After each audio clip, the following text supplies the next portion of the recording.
So there is total failure of the governments and municipal corporation as far as the waste management is concerned. And this is not one example of Delhi.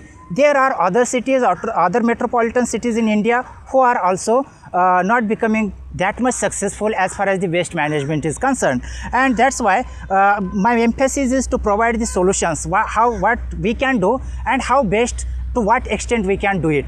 And I am just giving these suggestions or advice based on the World Health Organization and United Nations documents. And first advice I have given it, that is polluter pay principle. And the second very important advice is the segregation of the waste.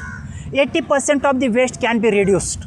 80% of the waste in Delhi can be reduced because 50% of this waste is biodegradable in nature. Biodegradable in the sense it can directly be converted into compost, and remaining 30% can directly be converted into electricity or energy.